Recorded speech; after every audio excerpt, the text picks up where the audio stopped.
In this session, we're going to see how to use some numbers and polynomials to determine possible rational zeros, which are also called roots.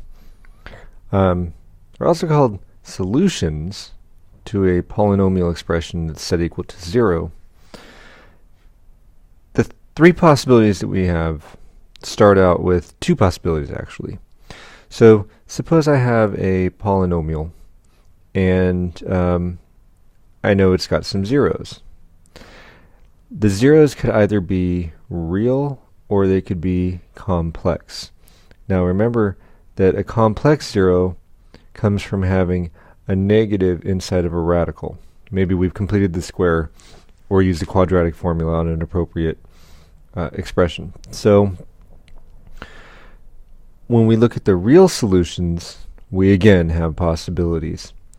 A real solution could be an irrational solution where there is a radical in the answer, or it can be a rational solution, which would mean that it's either a fraction or an integer.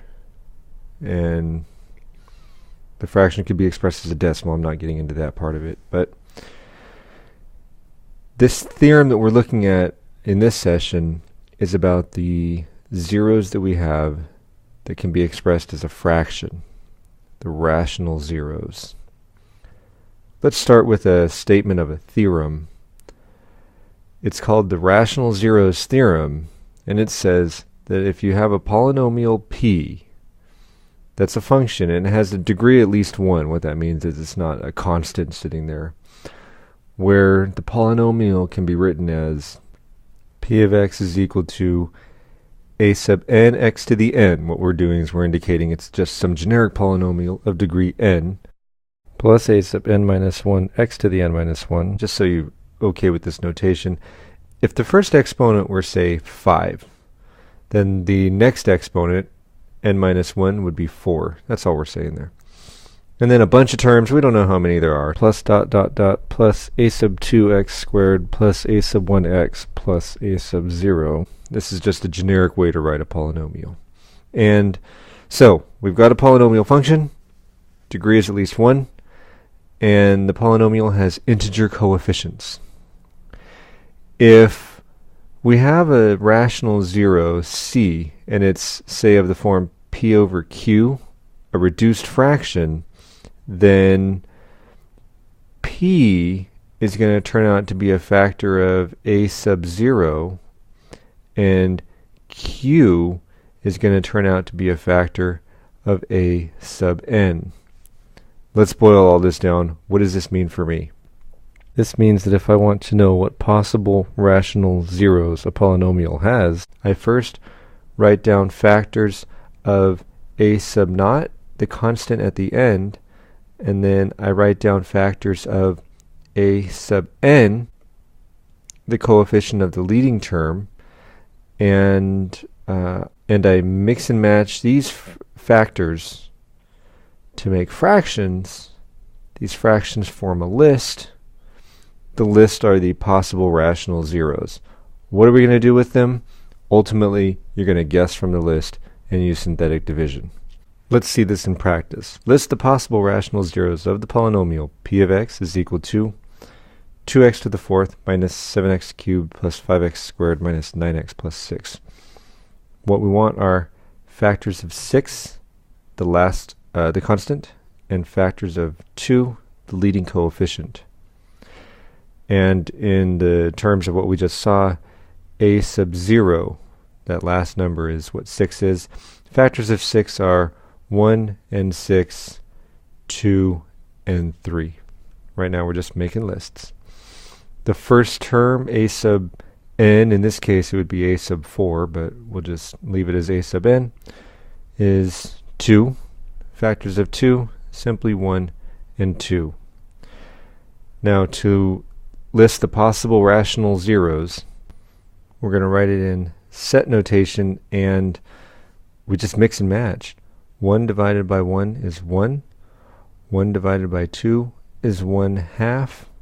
I've used 1. 2 divided by 1 is 2. 2 divided by 2 is 1. I've already written it down. Since this is just a list of possibilities, I don't need to write anything twice. 3 divided by 1 is 3.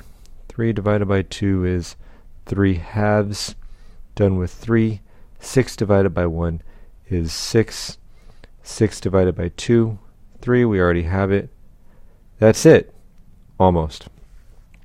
See, as it turns out, while we know 6 can be written as 2 times 3, 6 could also be written as negative 2 times negative 3. Point being, any of the numbers on this list could either be positive or negative. And so we throw in a plus or a minus, and here we have 6 possible solutions, but because of the plus or minus, that actually becomes 12 possible zeros to this polynomial. Again, what would we do with this list? We would use it to start guessing possible zeros and use synthetic division and the factor theorem and the remainder theorem and all the other stuff that we learned to write down factors and zeros of the polynomial. Here we have another one. List the possible rational zeros of the polynomial f of x equals 8x cubed plus 3x squared minus 4x minus 15. Why don't you do this one, pause it, and then come back. Okay, the factors of a sub 0, the last coefficient, or the constant I should say, 15 is brought to you by 1 times 15 or 3 times 5. And then for the leading coefficient 8, we'll call that a sub n, we've got 1 times 8 or 2 times 4. Those are all the factors.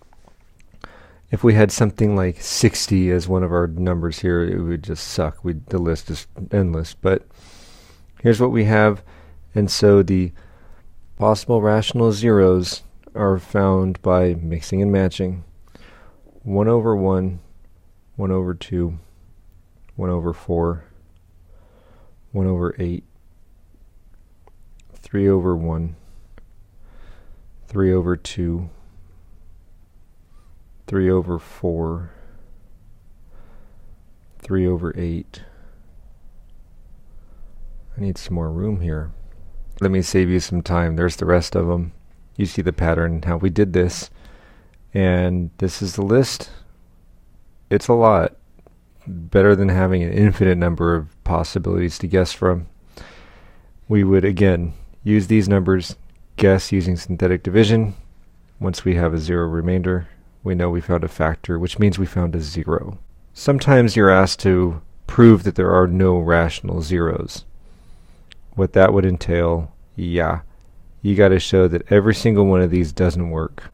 Not a better way to do it, but if there's a rational zero, it's in this list.